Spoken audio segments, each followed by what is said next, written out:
Masa banyak zikir kurang mikir? Harusnya tiap mikir jadi zikir. Saya kira dalilnya sudah jelas. Surat Ali Imran 191 ya. Inna fi khalqis samawati wal ardh wa ikhtilafil laili wan nahari la ayatin li ulil albab alladziina yadhkuruna Allaha qiyaman wa qu'udan wa 'ala junubihim wa yatafakkaruna fi khalqis samawati wal ardh Rabbana ma khalaqta hadza batila subhanaka faqina adzaban. Sesungguhnya dalam penciptaan langit dan bumi pergantian malam dan siang menjadi tanda-tanda bagi orang yang berakal. Ulil albab. Siapakah orang yang berakal? Alladzina yadhkuruna Allah, yaitu orang-orang selalu mengingat Allah. Berdiri, duduk, berbaring seraya berkata, ya Allah, tiadalah Engkau ciptakan ini sia-sia. Maha suci Engkau, selamatkan kami dari azab. Amin. Hadirin, jadi masalah kita itu adalah kurang berzikir. Ada yang zikirnya hanya lisan tapi tidak, ada yang zikirnya hanya fisik tapi hati tidak. Padahal Allah itu melihat hati. Seperti sholat dan Ustaz, tentu Allah menyaksikan kita sholat. Tapi kita sibuk dengan rukunya, sujudnya, bacaannya. Cuma yang suka kurang ke Allah itu adalah hatinya, sedikit yang khusyuk. Jauh-jauh datang ke sini pas sholat, pas takbir, punya kegiatan sendiri hatinya. Benar? Nah, padahal inilah intinya pertolongan Allah.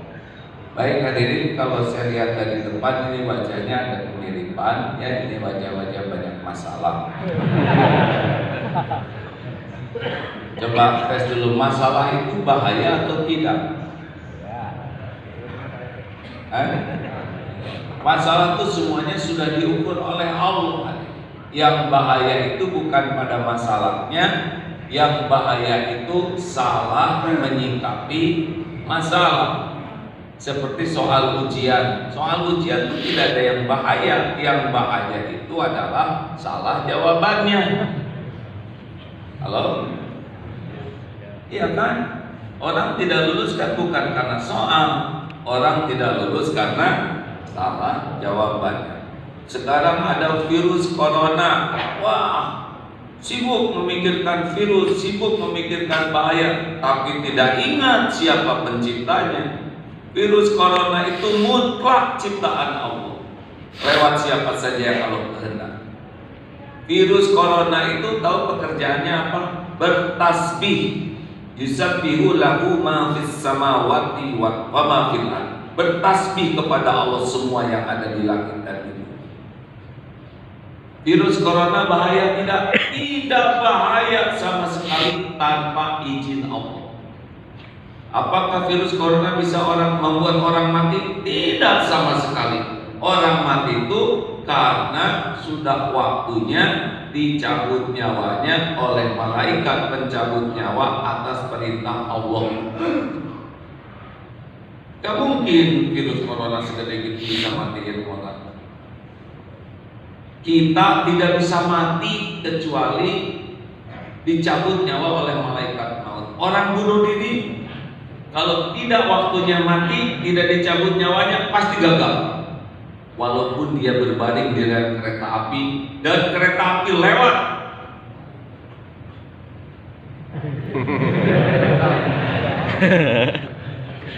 Sudah ya, ada lagi yang mau depanin. Kalau teori pidato, kalau ada yang bergerak, semua orang lihat yang bergerak. Kalau jadi cabut nyawa, lihat gelas. Niat beliau baik, hanya waktunya kempas dengan cabut nyawa.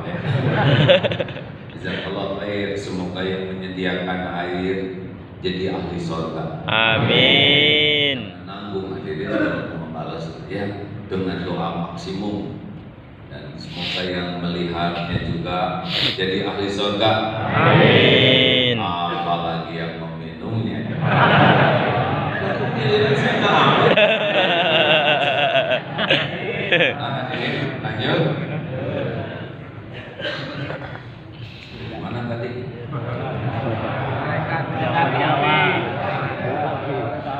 Oh, kereta api.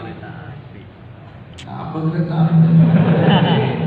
Bunuh diri di rel kereta api tetap tidak bisa mati walaupun keretanya lewat. Kok bisa? Karena dia berbaringnya di rel yang salah. Begitu saja. Oleh Allah diilhamkannya berbaring di rel yang tidak akan dilewati kereta. Loncat ke sumur dipilihkan oleh Allah sumur yang dangkal. Jadi naiklah.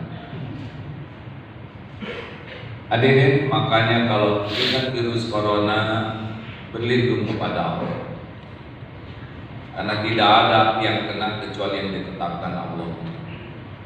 Pakai syariat yang betul, hidup lebih bersih, jaga wudhu, minum yang cukup, pakai masker kalau memang sudah dirasa. Kalau kita ada di satu tempat yang memang sudah terjangkit, jangan keluar. Karena kita syariatnya tidak boleh menularkan ke yang lain. Kalau di luar jangan masuk, itu syariat. Kalaupun ada virus di sekeliling kita, kalau kita tidak ditakdirkan kena, tidak akan kena. Demi Allah tidak akan. Karena tidak ada satupun musibah ma'asobah min musibatin illa biiznillah, kecuali dengan izin Allah. Wa may yu'min billah yahdi qalbah. Dan barang siapa yang beriman kepada Allah, Allah memberi petunjuknya. Berikut ini adalah amalan supaya kita ditolong Allah. Nah, kan ini judulnya disesuaikan dengan wajah saudara, ya. Wajah-wajah memerlukan pertolongan Allah. Betul? Betul kan? Rumusnya sederhana, 5A. Ulangi. 5an. 1. Tekad yang kuat dan bulat, gak boleh ada celah, ya. Tekad yang kuat dan bulat, hanya mengharapkan pertolongan Allah. Allahus Somad itu tidak ada celah sama sekali hatinya menuhankan siapapun selain Allah. Qul huwallahu ahad, Allahus Somad. Berharapnya tuh utuh hanya kepada Allah. Hasbunallah wa ni'mal wakil, ni'mal maula wa ni'mal nasir. Seperti Nabi Ibrahim ketika mau dibakar, hasbiyallah, cukuplah Allah bagi. Karena yakin tidak bisa kita ini lepas dari kesulitan kecuali dengan izin Allah. Surat Yunus 107. A'udzubillahi minasyaitonir rajim. Wa iyam saskallahu bidurri fala kashifalahu illa. Dan sekiranya Allah menimpakan kemudaratan, tidak ada yang bisa menghilangkan kemudaratan itu illahu, selain Dia. Bergabung jin dan manusia mau menolong tidak bisa kalau Allah tidak menghendaki. Makanya awal pertama kalau ingin ditolong Allah adalah bulatnya dulu hati kepada Allah. Mulut bisa minta tolong ke orang, hati jangan. Tolong saya, hati jangan. Saya dalam betul-betul kesulitan untuk membayar biaya anak sekolah. Saya mohon maaf kalau boleh saya pinjam uang. Hati tidak ada. Ya Allah, Engkau yang Maha Kuasa membagi rezeki. Sekiranya rezeki saya lewat Bapak bulan ini, mudahkan, kalau tidak jangan. Waduh, maaf Pak, saya sedang tidak leluasa, uang ada tapi saya ada keperluan yang lain. Maaf ya, saya tidak bisa bantu. Oh ya, tidak apa-apa. Tidak ada luka sama sekali di sini. Kalau ada kekecewaan berarti kita bersandar ke makhluk. Tapi kalau bersandar ke Allah, ini makhluk adalah ciptaan Allah, milik Allah. Kalau memang jadi jalan rezeki, Dia pasti menyampaikan ke kita. Kalau dia tidak jadi jalan dari Allah, tidak ada masalah. Lukanya di hati itu karena kita bersandar ke makhluk. Makin kuat kita berharap ke makhluk, makin dibuat luka. Seperti perangkok, makin lengket, makin robek. Makanya jangan ada lengket di hati ini selain kepada Allah. Jangan lengket kepada pangkat, jabatan, kedudukan, penampilan, pujian orang. Tidak boleh ada lengketnya hati dengan sesuatu selain Allah. Karena ada waktunya diambil nanti oleh Allah. Kalau diambil, robek hati kita. Masuk sepeda, ya. Yang punya sepeda Bromos, ya.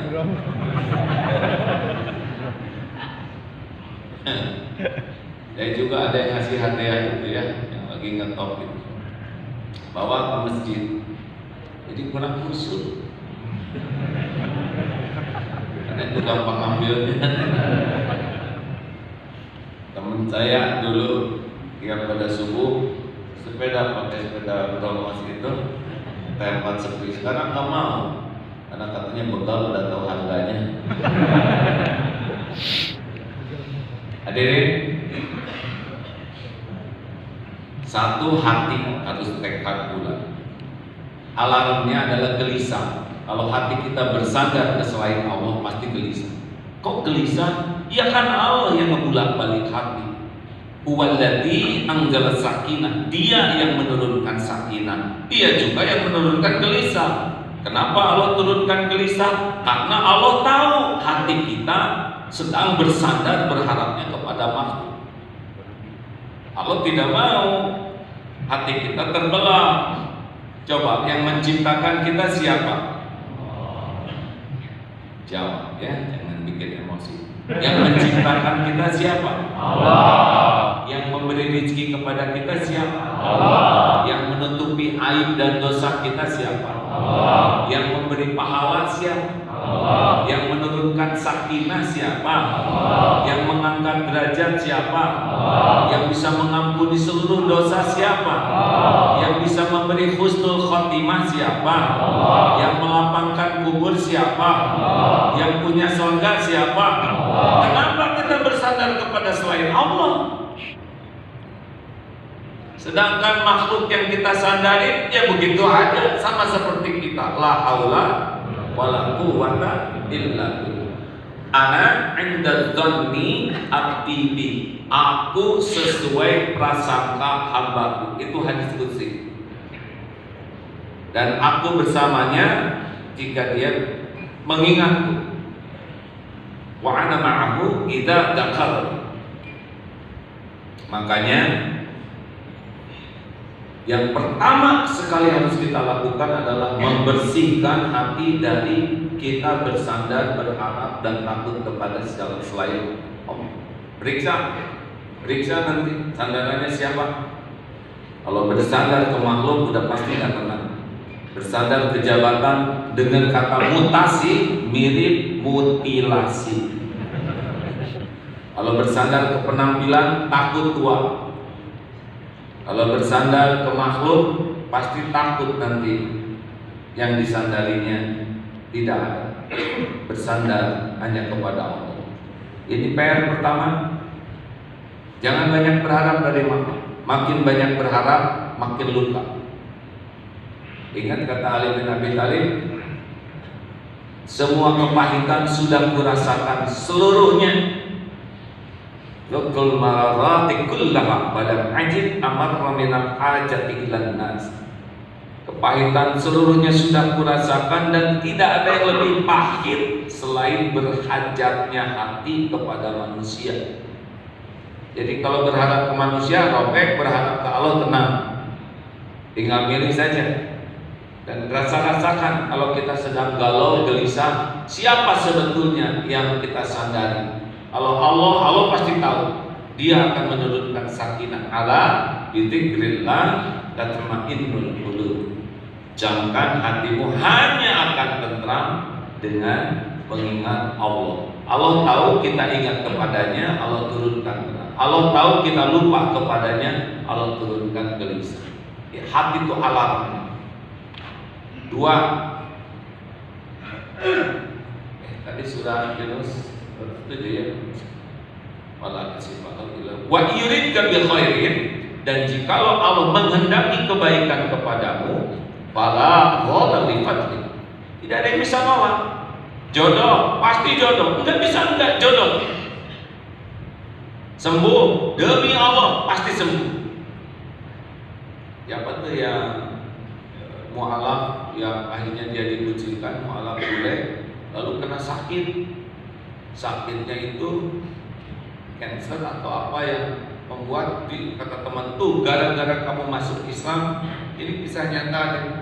Jadilah kamu menjadi orang yang dikutuk jadi sakit. Lalu dia berdoa, makin parah, ya Allah, saya ridho dengan sakit ini, tapi tolong jangan matikan saya dalam keadaan penyakit yang membuat orang jadi merasa yakin dengan kesalahan.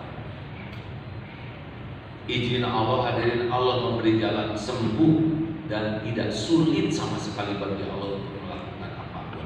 Innama amruhu idza arada syai'an ay yaqula lahu kun fayakun. Enggak ada itu. Segalanya sepenuhnya dalam kekuasaan Allah dan mutlak akan patuh kepada apapun yang Allah kehendaki. Asli hadirin, tidak ada yang bisa menolak apapun takdir Allah. Sayang tidak banyak orang yang yakin seperti itu. Orang yakinnya bersandarnya kepada yang tidak bisa disandari. Jadi jangan pernah putus asa. Saya bagaimana saya bisa ke Mekah? Saya itu orang kecil, sepatu juga nomor 33. Tidak ada kaitan haji dengan ukuran sepatu. Wajah saya jelek, mana ada yang mau. Itu kan menghina Allah. Emang wajah ini bikinan siapa? Kalau hanya yang cakep aja yang punya jodoh, gimana dong nasib kita? Ya.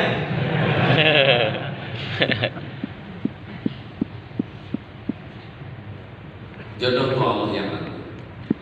Ini maaf ya, tidak terhalang oleh bentuk fisik, tidak terhalang oleh rezeki. Kalau Allah mau jodohkan, ya jodoh saja.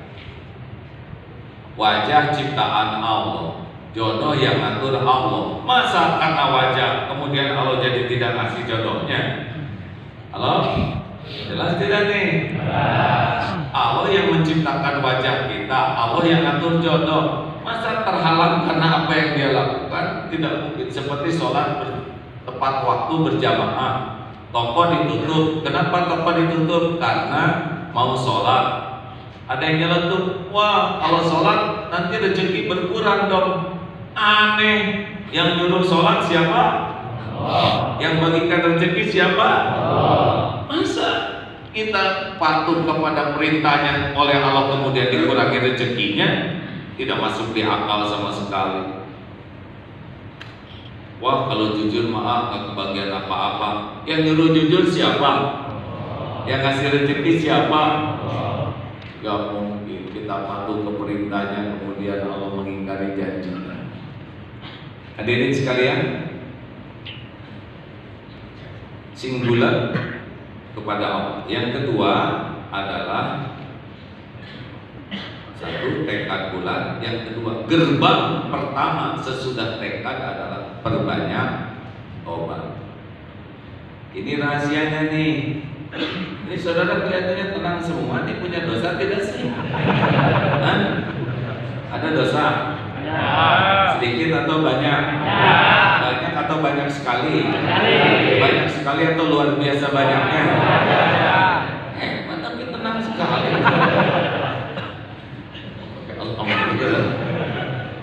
Coba nih, naik mobil kaca kotor, tenang atau gelisah? Kotornya tuh dan semakin kotor, tenang atau gelisah? Jalan kelihatan atau tidak? Tidak kelihatannya karena tidak ada jalan atau tidak kelihatan jalan? Jadi apa yang harus kita lakukan? Sibuk mikirkan jalan atau sibuk membersihkan kaca? Jawab. Kalau kaca sudah bersih, bagaimana perasaannya? Tenang atau gelisah? Jalan kelihatan tidak? Calon mempelai yang ada di sana, calon jodoh kelihatan tidak? Yang membagikan durian gratis kelihatan tidak? Itulah barokah daripada istiqomahnya. Makanya ketika ada yang datang ke Syekh Hasan Al-Basri ya, Syekh, kemarau panjang, daerah kami kering kerontang, adakah amalan supaya Allah menurunkan hujan? Banyak istighfar. Datang lagi tamu, Syekh, saya lagi bokeh nih, uang nggak cukup, keperluan banyak, utang belum dibayar. Kurang lebih ya didramatisirnya begitu. Adakah amalan yang bisa membuka pintu rezeki? Berbanyak istighfar. Ada lagi tamu, saya sudah nikah lama, belum punya anak aja, adakah amalannya supaya dititipi keturunan? Berbanyak istighfar. Tanya saya, ini setiap pertanyaan jawabannya sama.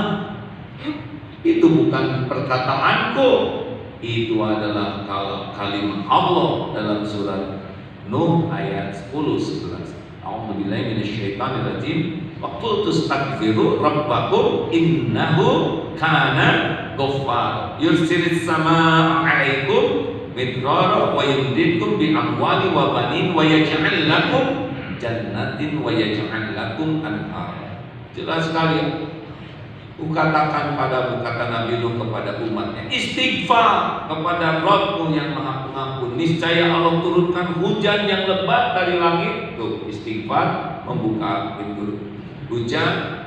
Allah perbanyak harta, amwal dan anak-anakmu. Dan Allah adakan kebun-kebun dan sungai-sungai. Jadi sebetulnya gerbang pertolongan Allah itu adalah istighfar. Sesudah yakin Allah yang Maha. Lihat Nabi Adam melakukan kesalahan, diturunkan dari langit ke bumi. Apa yang beliau lakukan? Rabbana zalamna anfusana wa illam taghfir lana wa tarhamna lanakunanna minal khasirin. Duhai Tuhan kami, Rabbana, kami sudah zalim kepada diri kami sendiri. Sekiranya Engkau tidak mengampuni dan merahmati kami, niscaya kami jadi orang yang rugi. Dari surga ke dunia banyak tobat, dari misah ke istri dipertemukan dan dimuliakan kembali dengan tobat. Nabi Yunus 3 kegelapan, gelapnya malam karena melakukan kesalahan meninggalkan dakwah, gelapnya malam dikejeburkan ke dalam gelapnya lautan. Sekali-kali saudara coba mandi di laut malam-malam, dikejeburkan. Pasti beda dengan dijebur siang. Udah itu ditelan ikan besar, gelapnya perut ikan. Lolosnya pakai apa? Doa tobat. La ilaha illa anta subhanaka inni kuntu minadh dhalimin. Tiada ilah selain Engkau ya Allah. Maha suci Engkau. Apapun yang Engkau takdirkan, Engkau lakukan pasti sempurna. Tidak ada yang salah, tidak ada yang jelek, tidak ada yang kurang, tidak ada yang meleset. Apapun perbuatan Allah sempurna baiknya. Padahal takdirnya dia dimakan mulut ikan, mulut beliau itu. Inni kuntu minadh dhalimin. Ngaku saya yang zalim. Lolos tuh ada yang sudah nyoba di perut ikan. Paling kita yang makan ikannya. Ini serius nih ini. Kita tuh masalah kita tuh kebanyakan mikirin kesalahan orang lain. Kalau saya duduk begini, di situ ada ular, di sini ada kue yang enak. Mana yang harus kita pikirkan? Mana yang informasi terpenting bagi kita tentang ular, tentang makanan kesukaan? Ular. Jawab tadi. Ular. Ini yang mumpung pertanyaannya sederhana. Jangan. Kalau pertanyaannya coba tafsirkan surat Al-Baqarah. Dia ular atau makanan kesukaan? Ular. Kenapa ular? Bahaya kan? Hah? Bahaya. Nah sekarang yang membahayakan kita tuh siapa? Dosa dan kesalahan orang lain atau dosa kesalahan diri sendiri? Diri sendiri. Kenapa kita terlalu banyak mikirin dosa orang sampai lalai kepada dosa diri sendiri? Ada yang punya kewajiban memikirkan dosa orang, tapi tidak boleh sampai lalai. Coba ibu, ini ada ibu-ibu kan? Bu, ibu, mana yang membahayakan dunia akhirat ibu? Dosa dan kesalahan suami atau dosa dan kesalahan diri sendiri? Dosa dan kesalahan suami sendiri. Enggak paham itu Ustaz. Di akhirat masing-masing, Bu. Bukan tidak boleh ibu melihat kekurangan suami, tapi jangan sampai lalai dari dosa sendiri. Pak, apa? Mana yang berbahaya bagi kita nih sebagai lelaki? Dosa dan kesalahan istri atau dosa dan kesalahan diri sendiri? Salah, dua-duanya. Namanya lelaki itu kepala keluarga. Ada dosa istri yang dia pikul sendiri, tapi ada dosa istri yang harus kita pikul karena kita nggak benar memimpin keluarga, tidak jadi contoh yang baik, tidak bisa mendidik dan melatih dengan benar. Kita akan pikul. Kenapa jadi nunduk begini? Makanya Dedek, jangan sampai salah mengatur fokus. Terlalu fokus ke dosa orang, lalai dosa diri sendiri, kita tertutup gerbang pertolongan Allah. Alhamdulillah. Wa man aksarul istighfar,